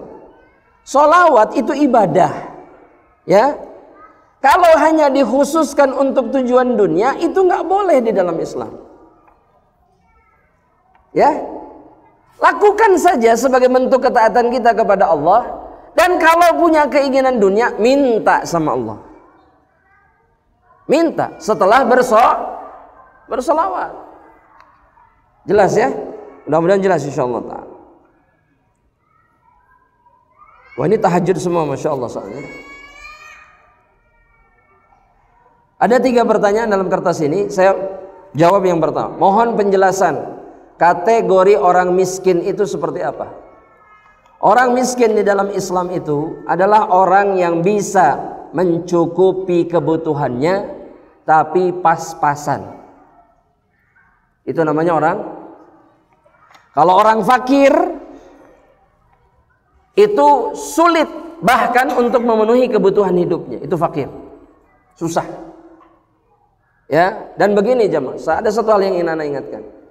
Jangan menghukumi orang fakir sebagai orang yang tidak becus cari makan. Karena memang ada orang-orang di dunia ini yang Allah takdirkan kesulitan untuk bisa memenuhi kebutuhan hidupnya. Bersyukurlah kepada Allah bahwa kita tidak dijadikan seperti itu. Bukan bodoh, bukan lemah, bukan tidak punya keahlian. Semua sudah dilakukan, tapi rizkinya cuma sedih. Alih-alih mencibir mereka, bantu, jangan dicibir. Bantu, jangan merendahkan. Ya. Kita tidak tahu pedihnya, sakitnya, rasanya menjadi orang fakir dan dihina orang lain. Oh, kita nggak pernah merasakan, alhamdulillah. Tapi kalau di posisi mereka itu sangat menyakitkan. Makanya kita nggak boleh menyakiti mereka. Bantu-bantu, peduli sama mereka. Jangan acuh. Ya. Wallahu ta'ala alam bishawab. Pertanyaan kedua. Bolehkah saya berdoa selalu diberikan kemampuan untuk bisa terus ikhtiar? Boleh. Tapi alasannya di sini karena suami sudah tidak mau ikhtiar lagi karena di PHK. Lebih baik berdoa kepada Allah, suami diberikan semangat untuk berikhtiar. Ya, ada laki-laki yang jiwa sama akalnya tuh pendek. Kalau sudah tidak kerja di kantor, seakan tidak ada pilihan lain di dunia ini. Itu terlalu pendek sekali. Dan ini tanda apa? Imannya lemah. Maka doakan suami yang seperti ini. Padahal Allah bilang, bumi Allah luas. Famshu fi manakibiha, berjalanlah di datarannya, wa kulu min rizqih, dan makan rizki Allah yang ada di dalamnya. Rizki itu nggak hanya di pabrik, di kantor, tempat usaha, di mana saja ada rizki Allah. Ambil, cari, jangan diam. Ya, dan Allah berjanji memenuhi kebutuhan manusia-manusia seperti ini. Jangan putus asa jemaah. Jangan putus asa, demi Allah. Ya, Allah itu menjamin rizki setiap makhluknya. Jangan diam tapi bergerak. Ya. Dan malulah ketika menyaksikan istrinya lah kemudian yang berikhtiar. Malu jadi laki-laki, malu. Itu memalukan bagi seorang laki-laki. Ya. Maka jadilah laki-laki mulia di hadapan makhluk dan di hadapan Allah Subhanahu wa ta'ala. Wallahu ta'ala.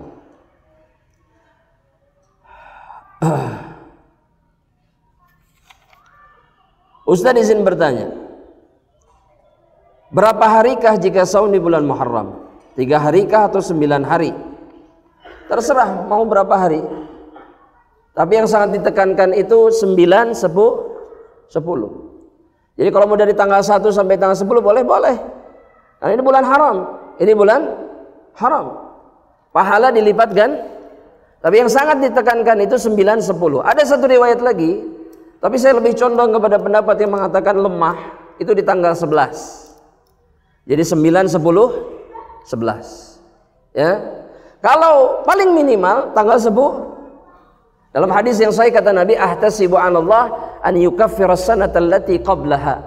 Saya berharap kepada Allah satu puasa ini di tanggal 10 ini membuat dosa seseorang di setahun sebelumnya diampuni oleh Allah Subhanahu wa ta'ala. Wallahu ta'ala alam bishawab. Ustadz minta maaf, mohon maaf di luar tema. Suami saya sering selingkuh. Rasulullah SAW. Chat mesum, video call. Naudzubillah min dzalik. Ini disebutkan satu perbuatannya, saya nggak akan sebutkan ya. Ini perbuatan yang sangat rendah. Naudzubillah min dzalik. Semoga Allah melindungi kita semuanya. Apakah itu termasuk zina? Iya. Ya, termasuk zina. Statusnya zina mata, zina telinga, ya, dan zina hati. Apakah saya harus menceraikannya? Kalimatnya salah. Yang menceraikan siapa? Harusnya apakah saya harus minta cerai atau memaafkannya? Tergantung. Jika masih ada harapan suami ini mendapatkan kebaikan balik kepada keadaan yang benar, yang baik, maafkan. Tapi jika tidak, maka istikharah, kemudian bermusyawarah dengan orang yang adil, orang yang baik, dan ambil keputusan, ya, yang terbaik, insyaallah taala. Pertanyaan berikutnya, Ustaz, bagaimana kalau berdoa dengan bahasa Indonesia? Diperbolehkan atau tidak? Boleh, karena Allah Maha memahami seluruh bahasa.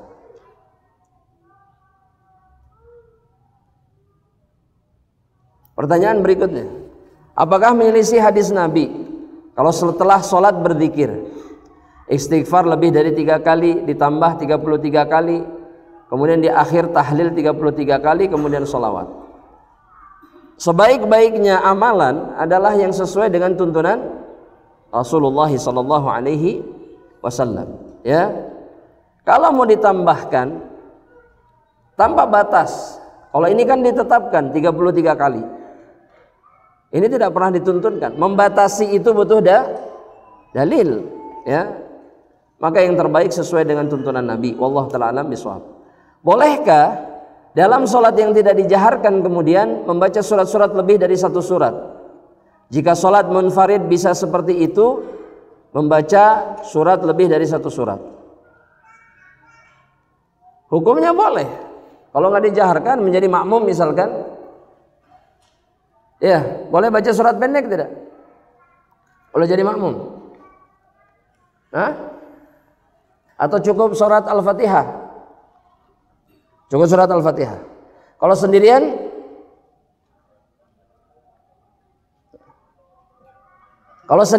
sholat tidak dijaharkan, itu Al-Fatihah saja atau sama surat pendek? Sama surat pendek. Kalau jadi makmum, kata para ulama, itu yang wajib surat Al-Fatihah. Ini dalam sebagian pendapat, ya. Kita lanjutkan. Kalau sendirian, baca surat sebanyak apapun, sepanjang apapun boleh. Karena Nabi Muhammad SAW di dalam 1 rakaat Qiyamul Lail itu membaca Al-Baqarah, Al-Imran, An-Nisa. Kalau kita Inna a'tayna An-Nasr, Al-Asr, Al-Ikhlas, boleh, tidak ada masalah, boleh. Ya, kalau ada yang lebih pendek dari Inna a'tayna, dibaca pasti suratnya. Itu jadi surat favorit. Jadi nggak ada masalah. Dan itu dilakukan oleh Rasulullah SAW. Pertanyaan berikutnya, mungkin pertanyaan terakhir, dan mohon maaf atas sisa pertanyaan yang lain. Mau bertanya tentang Qiyamul Lail. Bila sedang umrah, apakah tetap dikerjakan Qiyamul Lailnya atau cukup witir saja syukran? Syekh Abdul Aziz Ibn Baz rahimahullah ta'ala, beliau mengatakan, kalau seseorang ada di Makkah ataupun ada di Madinah dan kemudian dia ingin mendapatkan fadilah pahala yang banyak, maka dia dipersilahkan untuk sholat sunnah sebanyak yang dia suka.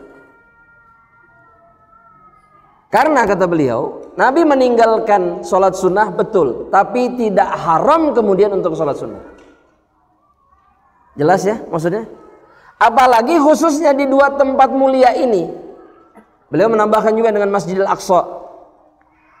Ingin dapat pahala dengan sholat yang banyak di dalamnya, boleh, silahkan. Jadi boleh Qiyamul Lail, boleh witir, boleh sholat, ikut sholat rawatib, sholat jenazah, tahiyatul masjid, karena pahalanya berlipat ganda. Dan saya condong kepada pendapat beliau, wallahu ta'ala alam bishawab, ya. Atau satu lagi lah saya tambahkan, ya. Saya seorang ibu 3 anak. Usia saya masih 29 tahun. Qadarullah, Allah takdirkan pernikahan saya kandas.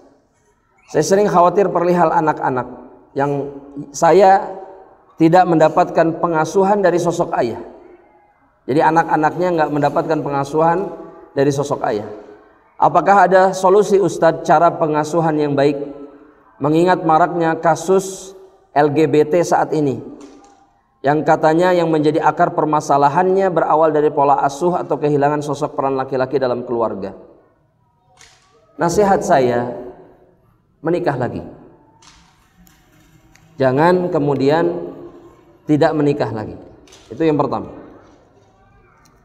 Karena betul memang anak itu butuh bapak, anak itu butuh ayah. Dan cara untuk bisa kemudian menghadirkan kembali jika ayah kandungnya tidak bertanggung jawab adalah dengan memilih laki-laki baik untuk menjadi bapak sambung mereka. Mau itu bujangan, mau itu duda atau apapun lah, yang penting laki-laki soleh. Itu syaratnya. Yang mana laki-laki soleh ini pasti dia akan ikut campur dan ikut serta dalam pendidikan anak tirinya, pasti. Sebagaimana Nabi SAW itu ikut campur dalam pendidikan anaknya Ummu Salamah misalkan, ikut campur. Karena anak tirinya ini juga tinggal di rumah ibunya, di rumah istrinya Rasul, maka beliau didik. Yang kedua, berdoa sama Allah. Anak itu titipan Allah dan kita tidak punya kemampuan penjagaan seperti Allah. Jadi bukan hanya salah pola asuh, bukan, tapi mereka anak-anak yang kemudian terjerumus dalam masalah yang besar ini, itu biasanya punya orang tua yang tidak peduli kepada mereka dan tidak bertakwa kepada Allah. Itu penyebabnya. Minta nggak pernah, ngedidik nggak pernah, ya jadi begini. Ketika sudah jadi LGBT diakui, disayangi dengan alasan cinta, nggak ada ini dalam Islam. Ya, maka jangan kecil hati. Ini akhir zaman, zaman yang tidak baik, tapi masih ada Allah. Dan Allah lah sebaik-baiknya pelindung kita. Saran saya sekali lagi, menikah lagi. Cari laki-laki baik yang mau kemudian ikut bersama-sama mengurusi tiga anak. Saya pastikan banyak laki-laki yang seperti itu, yang mau mengurusi anak-anak istrinya. Banyak. Tapi syaratnya satu, cari yang soleh. Sekali lagi, cari yang soleh. Jangan cari asal laki-laki. Jangan cari yang pura-pura soleh, jangan. Cari yang betul-betul soleh. Ya, ingat, karena kebanyakan laki-laki itu adalah serigala berbulu itu faktanya. Maksud saya yang buruk keimanan dan ketakwaannya. Dan ini jumlahnya banyak. Jumlahnya sangat banyak. Makanya perempuan harus hati-hati. Allah Ta'ala, mudah-mudahan Allah mengampuni dosa-dosa kita dan merahmati kita semuanya, dan kemudian memberikan takdir dan anugerah yang terbaik kepada kita untuk bisa masuk ke dalam surga Allah Subhanahu wa taala. Amin, Allahumma amin. Kita tutup dengan doa kafaratul majlis. Subhanakallahumma wa bihamdika asyhadu an la ilaha illa anta astaghfiruka wa atubu ilaik. Assalamualaikum warahmatullahi wabarakatuh.